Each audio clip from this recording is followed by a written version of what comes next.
Good morning, नमस्कार। मैं हूं आपका दोस्त डॉक्टर एमपी सिंह और आज हम लोग बात करने वाले हैं शुगर की। हाँ जी, शुगर की, या हिंदी में कहें तो चीनी की। जैसा कि सभी लोग जानते हैं कि चीनी सभी को पसंद होती है, यानी मीठा सभी को पसंद होता है और चीनी का उपयोग हम अत्यधिक मात्रा में करते हैं। लेकिन ये हमारे स्वास्थ्य के लिए एक अच्छी चीज नहीं है और खास तौर से जो लोग 40 या 50 की उम्र में पहुंच चुके हैं उनके लिए तो बिल्कुल भी नहीं।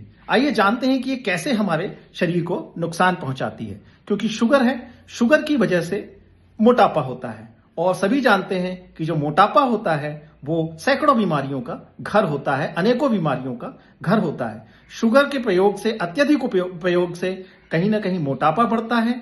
शुगर के प्रयोग से हमारी जो ब्लड शुगर का लेवल इंक्रीज होने की वजह से हमें बाद में सेकेंडरी एक्शन में फटीग महसूस होता है, हमें अत्यधिक कमजोरी का सामना करना पड़ता है। फैटी लीवर के भी अधिकांश केसेस में जो सबसे ज्यादा इंपॉर्टेंट है वो है अत्यधिक मीठे का सेवन। इसके अलावा शुगर हमारी बॉडी में इन्फ्लामेशन को इंक्रीज करती है, तो कहीं ना कहीं ये बढ़ावा देती है हार्ट डिजीजेस को और स्ट्रोक को।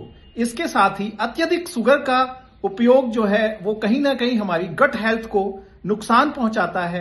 हमारे जो नेगेटिव बैक्टीरियाज हैं, जो एनिमी बैक्टीरियाज हैं, उनका नंबर अत्यधिक शुगर के उपयोग से बढ़ जाता है, जिसकी वजह से हमारा जो पाचन तंत्र है वो प्रभावित होता है और हमारा डाइजेशन जो है वो अच्छा नहीं रहता है। इसके साथ ही बहुत महत्वपूर्ण है कि शुगर जो होती है वो कहीं ना कहीं हमारे कोलेजन को अफेक्ट करती है और उसकी इलास्टिसिटी को अफेक्ट करती है। कोलेजन से अटैच होकर एक मॉलिक्यूल बनाती है, जिसकी वजह से जो कोलेजन है उसकी इलास्टिसिटी जो है वो कम हो जाती है और हमारे चेहरे पर हमारे झुर्रियां दिखाई देने लगती हैं। तो जो लोग अपने चेहरे का ध्यान रखना चाहते हैं, अपने आप को जवान बनाए रखना चाहते हैं, निश्चित रूप से शुगर उनके लिए काफी नुकसानदायक है। इसके अलावा एक बहुत महत्वपूर्ण चीज है कि जैसे जैसे हम जितना शुगर का उपयोग करते हैं हमारे एंजाइटी का लेवल उतना उतना बढ़ता चला जाता है। यानी ज्यादा शुगर और ज्यादा एंजाइटी, तो कहीं ना कहीं मानसिक स्वास्थ्य के लिए भी अत्यधिक शुगर का उपयोग जो है वो काफी नुकसानदायक है और कहीं ना कहीं हमारी मेमोरी को, हमारी याददाश्त को भी शुगर अफेक्ट करती है। जो लोग ज्यादा शुगर का उपयोग करते हैं उनकी मेमोरी भी धीरे धीरे कम होती चली जाती है। तो आइए ये जानने के बाद आज से प्रयास करें कि हम कम से कम शुगर का उपयोग करेंगे, कम से कम चीनी का उपयोग करेंगे। स्वस्थ रहें, प्रसन्न रहें। आपका दिन शुभ हो।